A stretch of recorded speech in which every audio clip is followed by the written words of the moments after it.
আছি নাগেশ্বরী উপজেলা নারায়ণপুর। যে মানুষটাকে দেখে অনেকে হাসছে, যার ভিডিও দেখে কেউ মজা পাচ্ছে, সেই মানুষটার বুকের ভেতরে লুকিয়ে আছে অভাব, কষ্ট আর এক অবহেলিত চোরের কান্না। কুড়িগ্রামের নাগেশ্বরীর প্রত্যন্ত নারায়ণপুরের ছেলে মোহাম্মদ তাজুল ইসলাম পেশায় একজন রাজমিস্ত্রির হেল্পার। ঢাকায় মানুষের বিল্ডিং গড়েন, কিন্তু নিজের পরিবারের মাথা গোজার স্থায়ী জায়গাটাও নেই। 6 ভাই বোনের মধ্যে সবার বড় তাজুল। বাবা মা দুজনেই শ্রবণ প্রতিবন্ধী। মা মাটির কাজ করেন আর সংসারের বড় দায়িত্বটা কাঁধে নিয়েছেন এই তাজুল। কাজের ফাঁকে কষ্ট বলতে হাতে তুলে নেন মোবাইল আর বুম। মজার ভিডিও বানান, ফেসবুকে ছাড়েন। কেউ হাসে, কেউ ট্রল করে, কিন্তু খুব কম মানুষই জানে এই ভিডিওগুলো শুধু বিনোদন না, এগুলো এক অবহেলিত এলাকার আর্তনাদ। 26শে মার্চের একটি ভিডিও ভাইরাল হয়। এক দোকানে গিয়ে তিনি জিজ্ঞেস করেন, জিলাপি কত করে সরকারি রেটে বেচতেছেন। সরল এই কথাতেই হেসেছে লাখো মানুষ।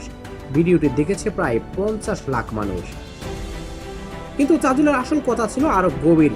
তিনি বলেন, আমি সাংবাদিক না, আপনারা আমাদের এলাকায় আসেন না, তাই ভিডিও করি যেন সবাই দেখে। আমি চাই চরের মানুষের উন্নয়ন হোক।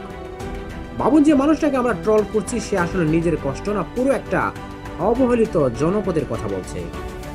তাজুল শুধু ভাইরাল না, সে হাজারো অবহেলিত মানুষের কণ্ঠস্বর।